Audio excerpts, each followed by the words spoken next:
Pagka ang isang witness po ay naging halimbawa ng paiba-iba ang sinasabi, ano pong tawag dito? Di ba po kasinungalingan? This is a hypothetical question, Apo. Your Honor. You are not referring to any particular witness? Si Las Cañas po. Yung inyo pong pinakitang affidavit, Your Honor? alam niyo po, hindi pa po ako tapos, kaibigan. Alam niyo po, napakalungkot po para sa amin na marinig na merong kayong ibinigay na affidavit na nabahiran dito po sa loob ng Senado. Dito sa plenaryo ng Senado ay nabahiran ng matinding masasabi nating kasinungalingan sapagkat magkaiba ang kanyang sinabi. October 3, 2016, sinabi niya walang kinalaman ang Pangulong Rodrigo Roa Duterte.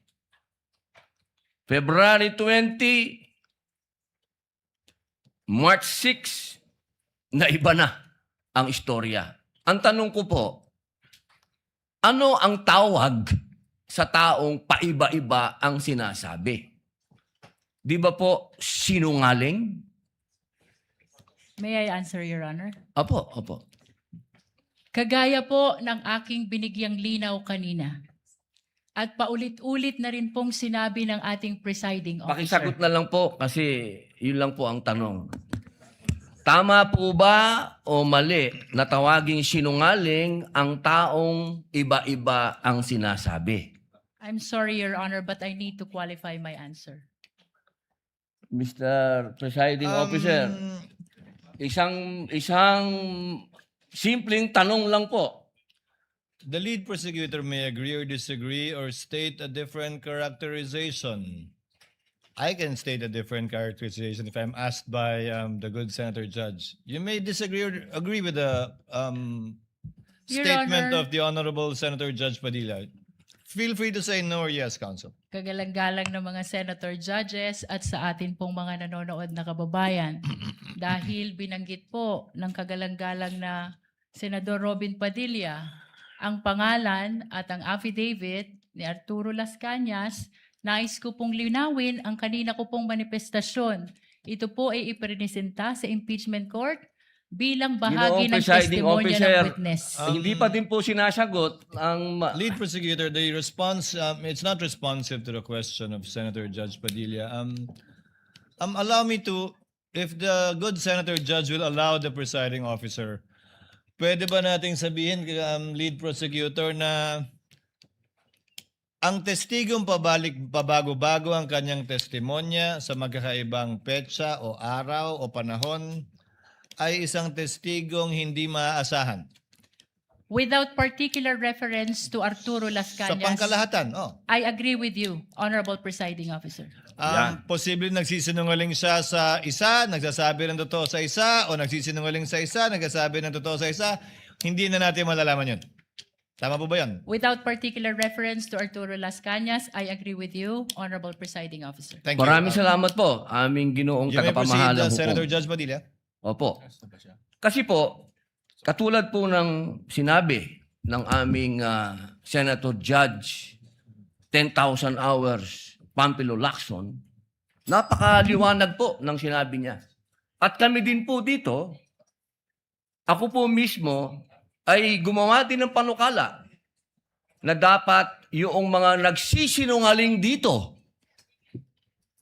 yung mga paiba-iba ng testimony na nagiging aming mga witness, ay dagdagan dapat ang sintensya ng perjury. Kailangan amendahan ang batas na yan. Ngayon, bilang pakiusap po sa inyo, sa prosecution, pwede po ba na sana ay maiwasan natin ang pagbibigay ng witness na may kasong perjury? Hindi na po ito si Las Cañas. Ang sinasabi ko po ay yung dalawang mahal nating witness, si Attorney Jeremy Lotok at si NBI Agent Talilong, na sa mga oras na ito ay may kasong hinaharap na perjury. Pwede po bang iwasan natin na may mga ganito tayong witness para ang nasasakdal po kasi dito ay ibinoto ng 32 million na tao. Sana po, aming mga mahal na kaibigan sa prosecution, ay isipin nating mabuti bago po tayo magbigay ng mga witness na may perjury na kaso o nagkaroon po kami ng dahilan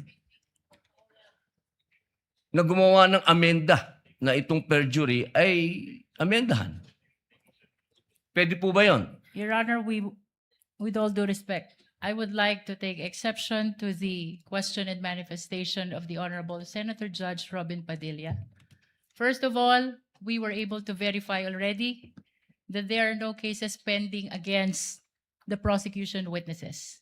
In addition, Your Honor, and only to respond to the concern of the Honorable Senator Judge Padilla, ang conviction po ay hindi ground for disqualification unless it is final and unless it is punishable by more than 1 year and that the crime constitutes moral turpitude.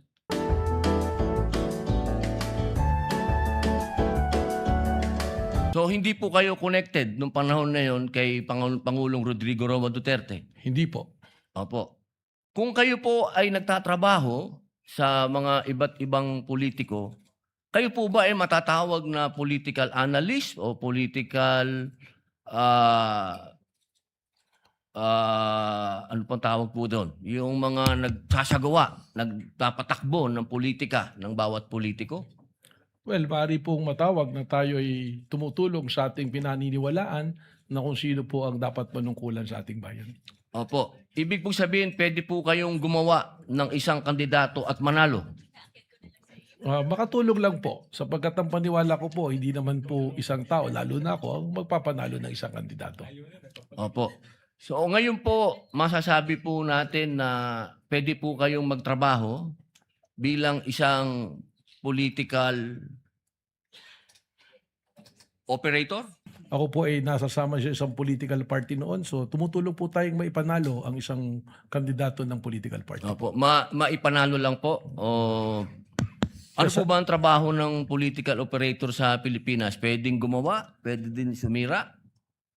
Well, ang political operator to be successful, kailangan po yung kanyang sasamahan ay magtagumpay ang kanya pong laban at advokasya.